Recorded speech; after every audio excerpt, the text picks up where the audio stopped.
sekalian, Salam. Ya, Bapak Ibu Saudara yang dikasihi Tuhan, saat ini juga saatnya kita akan mendengarkan firman Tuhan. Masih kelanjutan daripada khotbah yang sebelumnya, yaitu Galatia 5 ayat 24. Tapi sebelum kita mendengarkan firman Tuhan, kita minta pertolongan Tuhan. Kita bersatu dalam doa. Haleluya, haleluya Tuhan. Haleluya, haleluya. Allah Bapa surgawi, Allah yang hidup, Allah yang menciptakan langit dan bumi dan segala isinya, Allahnya Ishak, Allahnya Yakub, Allahnya Abraham, Allahnya Sadrak, Mesak dan Abednego, Allahnya Daniel, Allah yang kami sembah dan kami puji, kami muliakan. Segala hormat, puji syukur kami panjatkan kehadirat Tuhan. Hingga saat ini kami merasakan kebaikan Tuhan, kami merasakan kasih Tuhan. Terima kasih atas kesempatan ini Tuhan, atas waktu yang Tuhan berikan, atas napas kehidupan Tuhan. Ajar kami Tuhan, tuntun bimbing kami Tuhan. Ajar kami Roh Kudus, bimbing kami Roh Kudus, untuk dapat mempergunakan waktu ini setiap saat dalam pertobatan kami. Kami akan mendengarkan firman-Mu.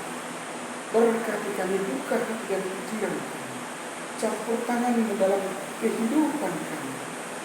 Hadir Engkau di dalam hati dan jiwa kami, di dalam pikiran kami, agar kami mengerti dan dapat melakukan firman-Mu. Ini doa kami di dalam nama Tuhan Yesus Kristus kami berdoa. Haleluya. Amin. Saudaraku, firman Tuhan yang menjadi renungan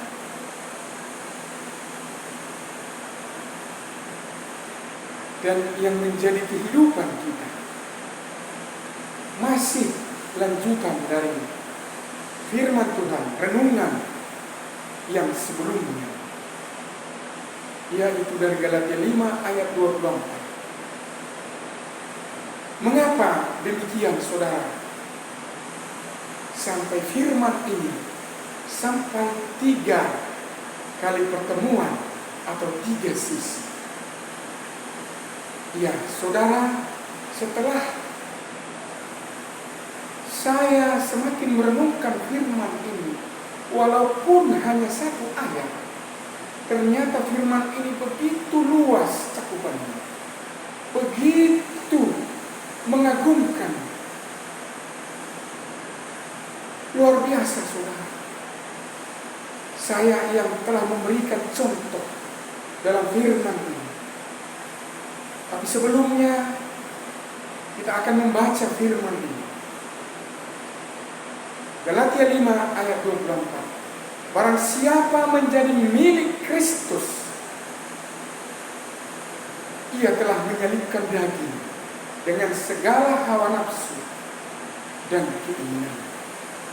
Barang siapa menjadi milik Kristus Yesus, ia telah menyalibkan daging dengan segala hawa nafsu dan keinginan. Firman ini saudara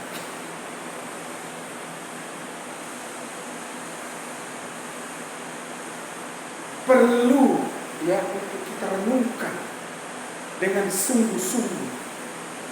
Dikatakan di sana menjadi milik Kristus.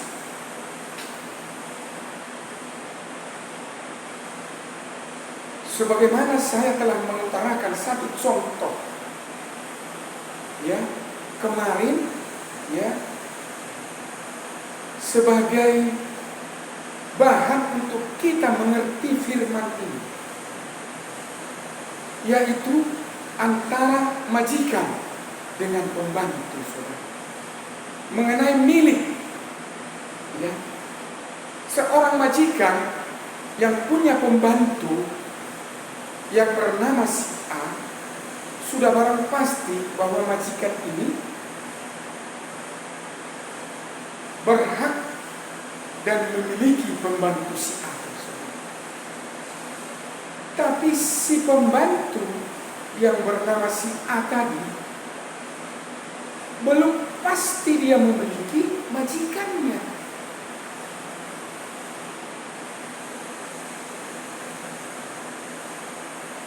Paham? Atau apakah saudara mengerti dengan apa yang saya utarakan dalam contoh ini? Itulah dalam firman ini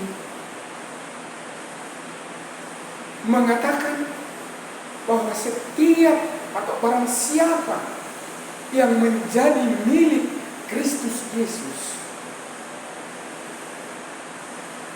ia telah menyalibkan daging dengan segala hawa nafsu dan keinginannya. Kalau sebaliknya,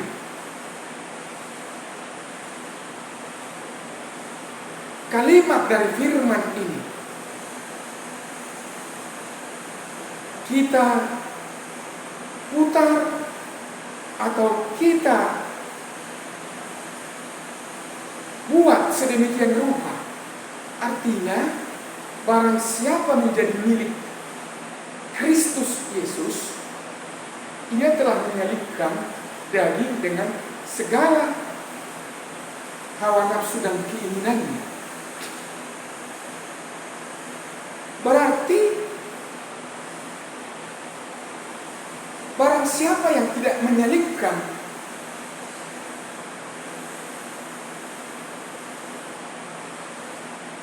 kedagingan dengan segala hawa nafsunya dan segala keinginannya, berarti tidak dapat dikatakan dan dipastikan bahwa dia bukan milik Kristus, saudara. Di sini dia, saudara. Luar biasa firman ini, saudara.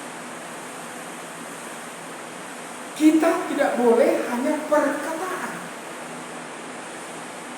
bahwa saya telah menyalibkan kedagingan saya. Saya telah menyalibkan segala hawa nafsu saya. Saya telah menyalibkan segala keinginan saya. Itu tidak boleh hanya sebagai fantasi. Kalau itu terjadi, bahwa itu hanya di mulut, berarti saya bukan milik daripada Kristus. Itu artinya, saudara, luar biasa firman ini. Firman ini tidak main-main. Bisa saja kita mengakui bahwa Tuhan itu kita miliki, bahwa kita mencintai Tuhan, kita mencintai Kristus, kita mencintai Yesus Kristus. Tetapi Kristus, apakah demikian kepada kita? Apakah Kristus Yesus itu merasa bahwa dia memiliki kita? Mari renungkan firman ini dengan sungguh. Karena ini firman ini untuk dapat kita terapkan, kita lakukan dalam kehidupan kita sehari-hari, dalam kehidupan saudara, dalam kehidupan saya. Ini penuh pergumulan, saudara. Ini bukan mistik. Ini tidak bisa terjadi secara mistik atau bukan instan. Ini adalah proses. Penyaliban itu proses, saudara. Bapak Ibu Saudara yang dikasihi Tuhan, kalau kita mencermati kehidupan Yesus, yang walaupun Yesus sendiri, Kristus sendiri, sebagai standar, sebagai model hidup orang kudus, sebagai standar, sebagai model hidup, yang dicintai, yang disukai oleh Tuhan. Tuhan sendiri, Yesus sendiri mengalami proses untuk menjalani kehidupannya, untuk mencapai kesempurnaan, menyelipkan kedagingan, hawa nafsu dan keinginan di atas kayu salib. Bapak, Ibu, Saudara, mari firman ini betul-betul kita fokus di dalamnya. Bahwasanya kita yang selama ini mengakui mencintai Tuhan, mengasihi, mencintai Kristus Yesus, itu bisa saja kita akui. Mengenai kebenarannya hanya Tuhan yang tahu. Apakah itu sebagai fantasi atau kita berbohong dan menipu Tuhan, hanya Tuhan yang tahu. Tetapi dalam hal supaya Tuhan mengakui kita sebagai miliknya dan apa yang kita lakukan menjadi kesukaan Tuhan, intinya adalah kita harus menyelipkan kedagingan kita. Kita harus menyelipkan hawa nafsu kita. Kita harus menyelipkan segala keinginan kita.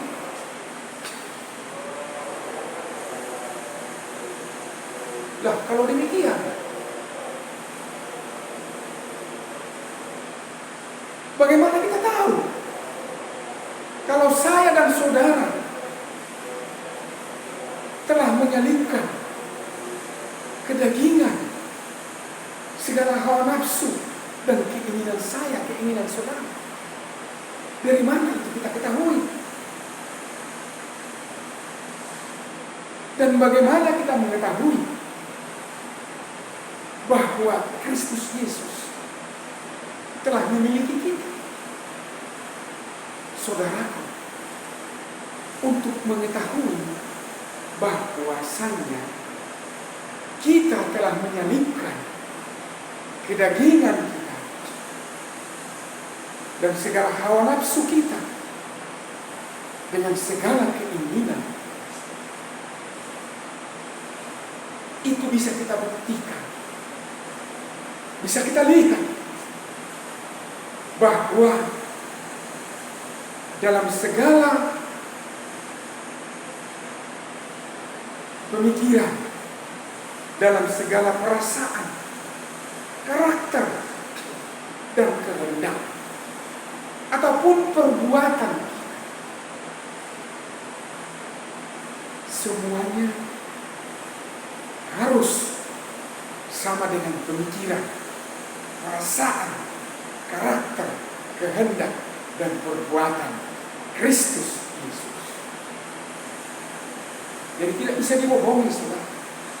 Selama kita tidak bisa memiliki pikiran yang sama, perasaan yang sama, karakter yang sama, kehendak yang sama, dan perbuatan yang sama dengan Kristus Yesus, tetapi kita mengatakan bahwa kita telah menyalipkan kedagingan kita, kita mengakui bahwa kita telah menyalipkan segala hawa nafsu kita, kita telah menyalipkan segala keinginan kita, tetapi perbuatan kita, pikiran, perasaan, karakter, kehendak, dan perbuatan kita tidak sama dengan perbuatan atau pikiran, perasaan, karakter, kehendak, dan perbuatan Kristus.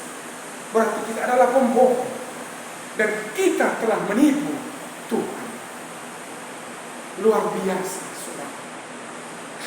Firman ini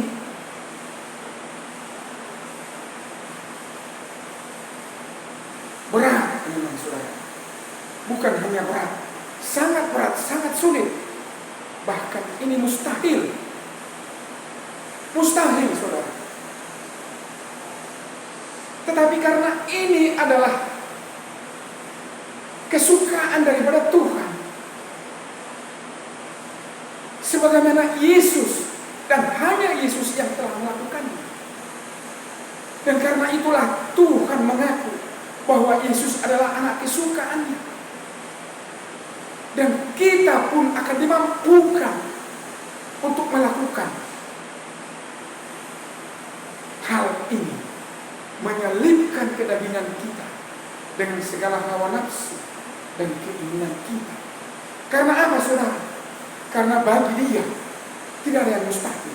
Bagi kita ini mustahil, bagi Tuhan tidak mustahil. Karena ini kehendak dan kesukaan daripada Tuhan, maka kita pun akan dimampukan. Dan ini tidak mustahil bagi kita. Ada amin, saudara? Haleluya. Mari, saudara, lewat firman-Nya kita tidak bisa main-main. Kita tidak boleh lagi membohongi Tuhan, menipu Tuhan. Firman ini memaksa, mengharuskan bahwa yang sebenarnya kita tidak bisa membohongi Tuhan dengan perbuatan kita. Firman ini mengajarkan, mengharuskan bahwa kita harus sepikiran, seperasaan, harus memiliki pikiran, perasaan, karakter, kehendak, dan perbuatan yang sama dengan Kristus Yesus. Demikian firman Tuhan. Tuhan memberkati kita satu dalam doa. Terima kasih Tuhan, kami telah mendengarkan firman-Mu. Berkati firman-Mu menjadi rema di dalam kehidupan kami. Campur tangan-Mu, Roh Kudus, menuntun, membimbing kami, mengajar. Agar kami mengerti firman-Mu dan kami dapat melakukannya dalam setiap kehidupan kami. Ampuni kami Tuhan, di dalam nama Tuhan Yesus kami berdoa. Amin.